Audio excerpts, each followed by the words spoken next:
I'm ready to go. Hey, what's up YouTube? My name is Sheng. Welcome to my channel where I make videos on mind mapping and personal professional growth. Today, I want to talk to you about a method that I use to chunk up all of my very big overarching goals into more digestible parts. It's basically breaking things into 2-week sprints and 6 months projects, right?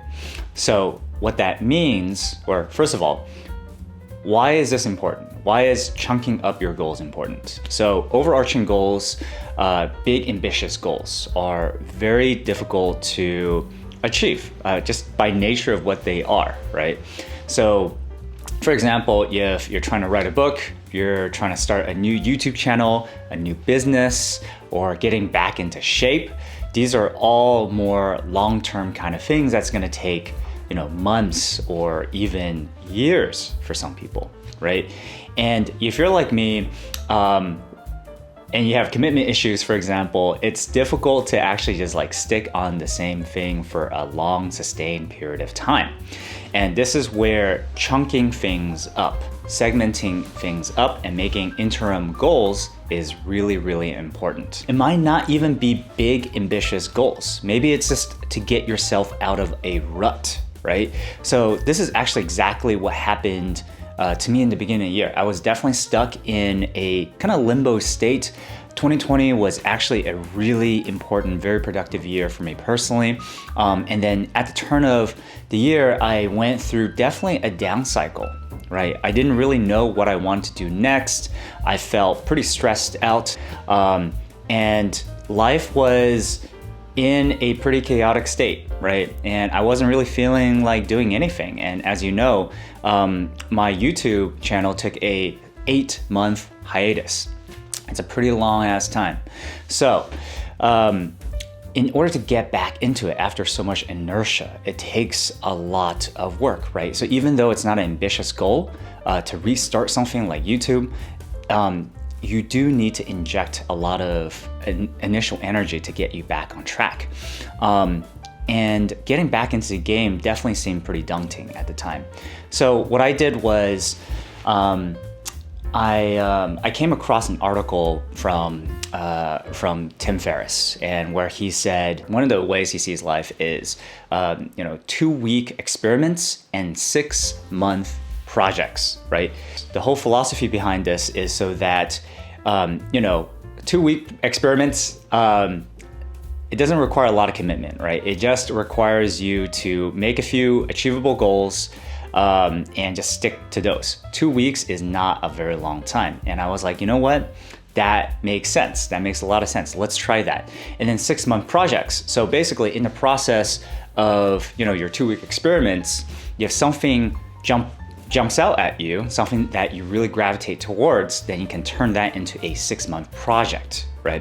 And that's more longer term. These are the larger goals, like starting a book, starting a new business, or getting back in shape. In this video, I'm going to go through the process in which I approach the 2-week experiments, 6-month projects, as well as give you a personal example of how I applied it to my own life this year, actually. So let's get to it.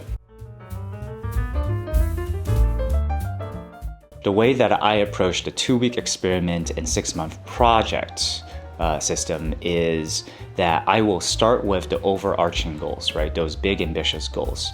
So for example, restarting my YouTube channel, or raising a puppy, and getting back in shape. These were literally the things that were top of mind essentially for me in the beginning of this year, right? But of course, all of these are 6+ month type of commitments. So the second step of mind mapping out those smaller achievable goals within a 2-week time frame. For that, I incorporate basically 2 tools. The first one is mind mapping. The second one is what's called SMART goals. And the SMART goals framework is something that was conceived in the 80s by George T. Doran, who was a business consultant.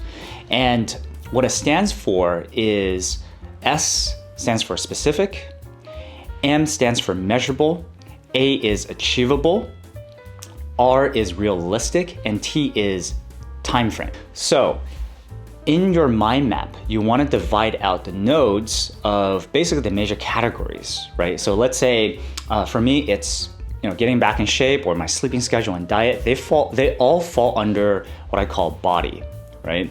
And then there is YouTube, which goes under content, or if I just want to make a major category, just call YouTube, that's fine too. That's another node.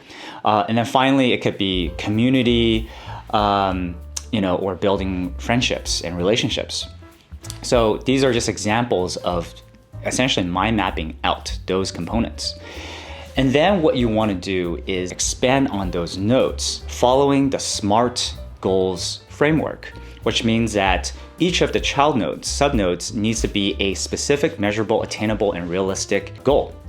Don't worry about time frame, because by nature of going through the system of a 2-week experiment, you're already limiting the time frame to within 2 weeks. Actually, I'm going to give you an example right now, which is my current 2-week experiment or sprint is between May 12th to May 26th. Again, that time frame is important. The 5 major categories are body, meditation, community, YouTube, and learning, right?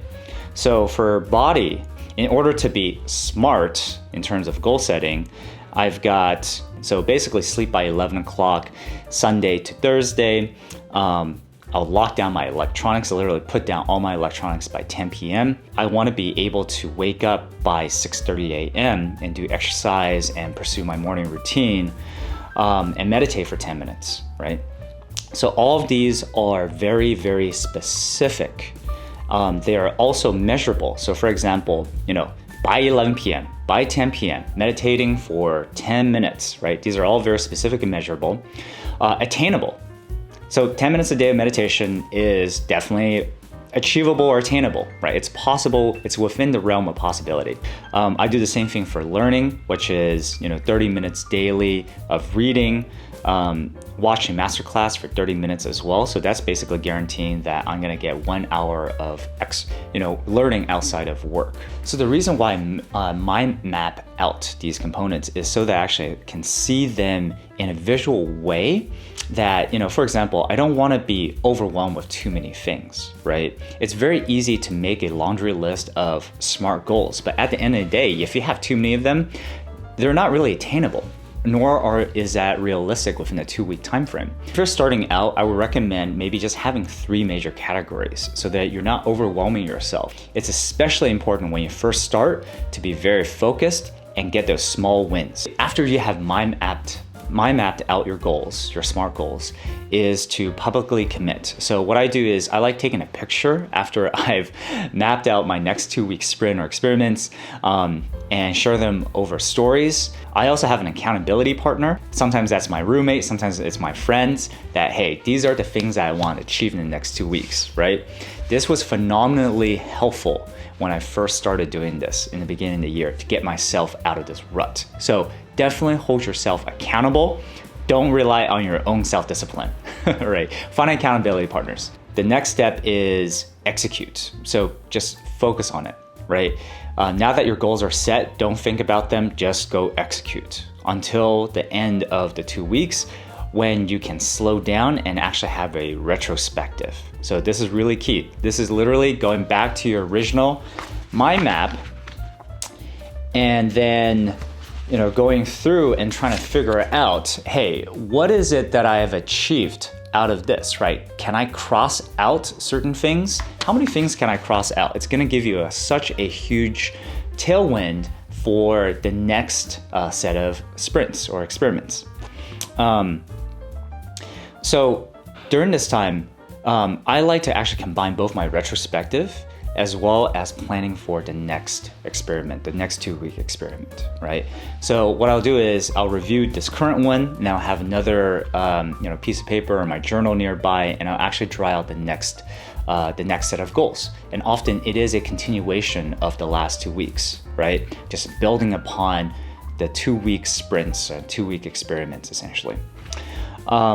And then this is also a good time to think about, hey, is there anything within these 2 weeks that you learn about these goals, right? So sometimes you'll learn that you don't want to actually continue pursuing after the 2-week experiment. Again, a 2-week experiment is relatively non-committal, right? You just have to focus really intensely for 2 weeks and then you're good. So at that point, you can either continue down a certain path. So for example, YouTube has been very consistent, ever since I started this system. I've basically been, on point with publishing 2 videos every 2-week sprints. As well as, making my move into San Francisco. That has been a multi-month project. So those are the 2 very consistent, what I will probably turn into 6-month projects down the line, or in real time, in fact. And what I'll do after the retrospective and after planning out the next 2-week sprint is to take a break, is literally to step back and chill, hang out with friends, vegetate a little bit if I wanted to, go work out and do whatever I want to for 1 or 2 days. Because doing these 2-week sprints is pretty intensive, right? You're just really... Welcome to the city. Definitely got a lot of beeps. Anyways, it's a very intensive process, right? You're just on the ball for like 2 weeks straight, which is great because you're gonna feel like you're very productive, but at the same time, studies have shown that taking breaks in between intense work sessions is gonna improve your productivity in the long run. So you wanna set yourself up for success. So celebrate some of those successes and then get back in the game after you're taking your break, right? So again, the last step is to rinse and repeat. All right, so that's basically my entire 2-week sprint and 6-month project process end to end. I am actually still in the process of some of these 6-month projects, and I think the beauty of this approach is that it will help you actually flush out, in reality, what is it that you want to achieve in the longer term. It's almost like a discovery process, right? So I'm looking forward to sharing with you guys more progress reports on my own experiments, as well as my projects going forward. If you have any questions, let me know in the comments below. And until next time, take care. Happy goal setting, achieving them, smashing them. I'll see you guys next time. Bye.